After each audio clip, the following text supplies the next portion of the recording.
नमस्कार दोस्तों। एक बड़ी जानकारी ये है कि उत्तर प्रदेश लोक सेवा आयोग के द्वारा जो प्रकाशित किया गया था विज्ञापन, उत्तर प्रदेश केंद्रीय सेवा सहायक कुल सचिव परीक्षा 2024 की जो ऑनलाइन आवेदन करने की अंतिम तिथि 28 सितंबर 2024 थी, उसको बढ़ाकर अब 8 अक्टूबर 2024 कर दी गई है। और ऑनलाइन प्रस्तुत आवेदन में सुधार और संशोधन करने की अंतिम तिथि 15 अक्टूबर 2024 कर दी गई है। पहले यह तिथि 5 अक्टूबर 24 थी। तो ऐसे अभ्यर्थी जो इस परीक्षा को फॉर्म भरने से चूक गए, जिनको बहुत बाद में जानकारी मिली, आजकल में जानकारी मिली, उनके लिए एक अंतिम अवसर है। शायद लोक सेवा आयोग ने पहली बार अंतिम तिथि को बढ़ाया है। ये शायद इसलिए बढ़ाया है कि चाहता है आयोग कि इसमें एक अच्छा कंपटीशन हो और अधिक से अधिक लोग इस पर अपना आवेदन करें, क्योंकि 38 पद हैं। पहली बार 38 पद आए हैं। अभी तक कभी भी 38 पद सहायक कुल सचिव के इतिहास में कभी भी 38 पद एक साथ नहीं आए। और पहली बार 18 पद अनारक्षित हैं, रिजर्व हैं। अनुसूचित जाति के 7 रिक्त पद हैं। अनुसूचित जनजाति के लिए कोई रिक्त नहीं है। अन्य पिछड़ा वर्ग के लिए 10 रिक्त हैं और आर्थिक रूप से कमजोर वर्गों के लिए 3 रिक्त पद हैं। दिव्यांगजन के लिए 1 रिक्त पद है और भूतपूर्व सैनिक में भी 1 पद है। और महिलाओं के लिए ये गोल्डन और सुनहरा अवसर है, 7 पद। 20% आरक्षण है महिलाओं के लिए और 7 पद है। पिछले 20 वर्षों का अनुभव है कि महिलाओं का इसमें गोल्डन अपॉर्चुनिटी होती है। मिनिमम संख्या, बहुत कम संख्या में महिलाएं इस परीक्षा को देती हैं और जो भी महिलाएं परीक्षा देती हैं उनके सफलता के चांस कई गुना बढ़ जाते हैं। इसलिए ये महिलाओं के लिए एक गोल्डन अपॉर्चुनिटी है, ये बेहतरीन चांस है। इस अवसर को वो न गंवाएं। सीधे 4800 ग्रेड पे से सेवा में आएंगे और 7600 और उसके ऊपर जाने की संभावना हमेशा बनी रहती है। न्यूनतम 7600 में तो जाना ही जाना है। अगर उनके पास 15 साल 20 वर्ष की सेवा करने का समय है तो रजिस्ट्रार के पद तक पहुंचना तो अनिवार्य ही है। लेकिन समय का नहीं पता कि ये रजिस्ट्रार परीक्षा नियंत्रक का पद और वेतनमान ये 10,000 ग्रेड पे तक पहुंच जाए, क्योंकि सेंट्रल विश्वविद्यालयों में, सेंट्रल यूनिवर्सिटी में और उत्तर प्रदेश में भी कुछ विश्वविद्यालय हैं जहां पर रजिस्ट्रार और परीक्षा नियंत्रक को 10,000 ग्रेड पे पर नियुक्त किया जाता है। तो ये आपके लिए अवसर है कि आप 4800 ग्रेड पे से आप 10,000 ग्रेड पे तक पहुंच जाए। सम्मान का पद है। और ऐसे कर्मचारी, ऐसे शिक्षक, चाहे वो माध्यमिक शिक्षक हो, माध्यमिक स्कूल कॉलेज का, अनुदानित कॉलेज का और आपका शिक्षा परिषद का अगर शिक्षक है तो उनको भी इस परीक्षा में देने का अवसर मिल रहा है। वो इसलिए स्पष्ट है क्योंकि आयु सीमा में छूट दी गई है। राज्य कर्मचारियों को तो 5 वर्ष की छूट दी ही गई है। शिक्षकों तथा शिक्षणेतर कार्मिकों को भी 5 वर्ष की छूट दी गई है। तो जब ये शिक्षकों को 5 वर्ष की छूट दे रहे हैं तो इसका मतलब है कि शिक्षक इस परीक्षा को दे सकते हैं। अगर और राजकीय कर्मचारी शब्द लिखा है तो राजकीय कर्मचारी का में तो सीधी सी बात है, राजकीय कर्मचारी उन्हें मानते हैं जिनकी की सेवा नियमावली अनुच्छेद 309 के परंतु के अंतर्गत बनाई जाती है। लेकिन यहाँ पर जब आयु सीमा में शिक्षक दे दिया है और शिक्षणेतर कार्मिक दे दिए हैं, इसका मतलब है कि विद्यालय, आपके शिक्षा विभाग के कार्यालय और जो है बेसिक शिक्षा के शिक्षक, माध्यमिक शिक्षा के शिक्षक, वह भी इस परीक्षा को दे सकते हैं और 5 वर्ष की छूट ले सकते हैं अपनी आयु सीमा में। क्योंकि इसमें लिखा गया है कि राज्य सरकार के राजकीय कर्मचारी, उत्तर प्रदेश बेसिक शिक्षा परिषद के शिक्षक, शिक्षणेतर कर्मचारी तथा उत्तर प्रदेश के अनुदानित माध्यमिक विद्यालयों में कार्यरत शिक्षक और कर्मचारी, अर्थात उत्तर प्रदेश में अनुदानित माध्यमिक विद्यालयों में जो शिक्षक हैं और कर्मचारी हैं वह भी इस परीक्षा को दे सकते हैं। केवल गवर्नमेंट कॉलेज के ही नहीं बल्कि अनुदानित विद्यालयों के भी शिक्षकों को यह अनुमति मिली है, वहाँ के कर्मचारियों को भी अनुमति मिली है। तो अभी आपके लिए 8 दिन का मौका है। आप अनिवार्य रूप से इस फॉर्म को भर दें। अनुभव प्रमाण पत्र की और एनओसी की अभी ज़रूरत नहीं होगी। सबसे पहले फॉर्म भरिए, उनकी फीस जमा करिए, परीक्षा के लिए आप तैयार हो जाइए। एनओसी और अनुभव प्रमाण पत्र तब आपको प्रस्तुत करना पड़ेगा आयोग के समक्ष, जब आयोग इस संबंध में नोटिफिकेशन जारी करेगा कि उनको इस चीज़ अनुभव प्रमाण पत्र तथा जो आपने प्रार्थना पत्र भरा है उसकी हार्ड कॉपी आप आयोग भेजें।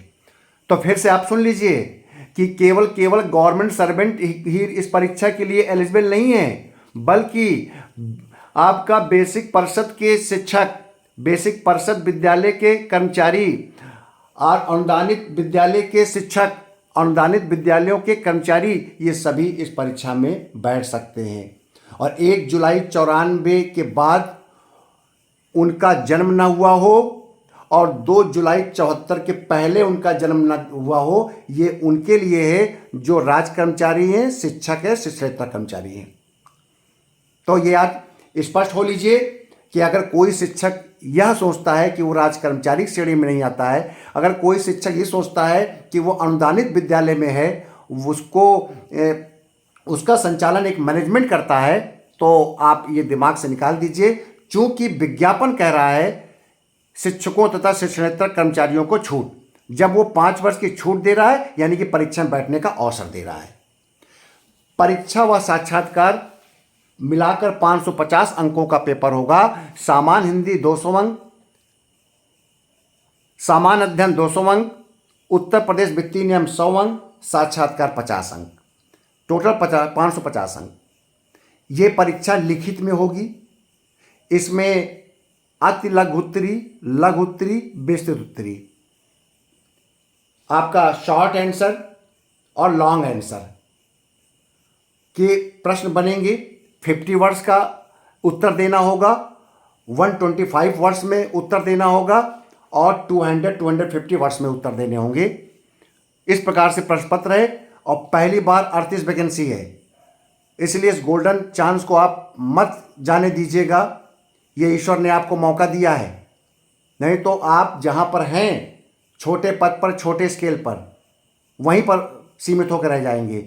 अगर आप अपनी पोटेंशियल को समझते हैं, अगर शिक्षक भी ये सोचता है कि वो शिक्षा के क्षेत्र में रहते हुए विश्वविद्यालय के प्रशासन को चलाए, विश्वविद्यालय के प्रोफेसर्स को रेगुलेट करे, उनके साथ पॉलिसी मेकिंग में भागीदारी निभाए, तो हाई स्कूल, इंटर, माध्यमिक जिसे कहते हैं, इसके अलावा जूनियर स्कूल, प्राइमरी स्कूल के शिक्षकों के लिए अवसर है कि वो अपने कई स्तर ऊपर, महाविद्यालय से ऊपर भी जाकर विश्वविद्यालय के में शिक्षकों के साथ उनके लिए नीतियों का निर्माण, नीतियों के साथ कोऑर्डिनेशन और किस प्रकार से विश्वविद्यालय का संचालन किया जाता है उस पर अपनी बाखूबी भूमिका निभाएं और उच्च शिक्षा के स्तर को ऊंचा उठाने में और अपने पॉलिसी मेकिंग में अपने बुद्धिजीविता का प्रयोग करने के लिए आप इस परीक्षा को अनिवार्य रूप से दें। यदि आपकी उम्र 30 वर्ष है और आप 50 वर्ष से नीचे हैं, तो ये मैं आपको ये जानकारी देने के लिए आया था। आज ऑनलाइन आवेदन करने की अंतिम तिथि अब 8 अक्टूबर 2024 हो गई है और ऑनलाइन आवेदन करने के बाद यदि कोई त्रुटि हो जाती है तो उसको संशोधन करने का मौका दिया गया है। उसकी अंतिम तिथि 15 अक्टूबर 24 है। तो इस अवसर को न जाने दें, फॉर्म भर के डाल दें। अगर आपके दिमाग में भी है कि मैं इस परीक्षा को कैसे तैयारी करूंगा, मैंने तो कभी किसी कंपटीशन में बैठा नहीं हूं, मुझे तो सामान्य अध्ययन की कोई बेसिक जानकारी नहीं है, मुझे तो केवल अपने सब्जेक्ट की जानकारी है, मुझे उत्तर प्रदेश के वित्तीय नियम नहीं पता है, तो ये सब फॉर्म भरने के बाद इस पर विचार किया जाएगा। ऐसे कोई भी काम नहीं है मनुष्य के लिए जो वो पूरा नहीं कर सकता यदि वो ठान ले। तो सबसे पहला काम होता है हमको फॉर्म भरना और शायद आयोग ने फिर से आपको मौका दिया है, सिर्फ फिर से आपको जो अपना मनोबल नहीं बना पा रहे थे उनको मनोबल बनाने का फिर अवसर दिया है कि अब मत चूको। अगर चूक गए तो ईश्वर बार बार मौका नहीं देता है। और ये पहली बार तिथि बढ़ाई गई है। इससे पहले आयोग ने कभी भी असिस्टेंट रजिस्ट्रार की वैकेंसीज में कभी भी अंतिम तिथि नहीं बढ़ाई। शायद इसलिए बढ़ाई है कि अभी भी बहुत कम अभ्यर्थियों ने अपने आवेदन किए हों।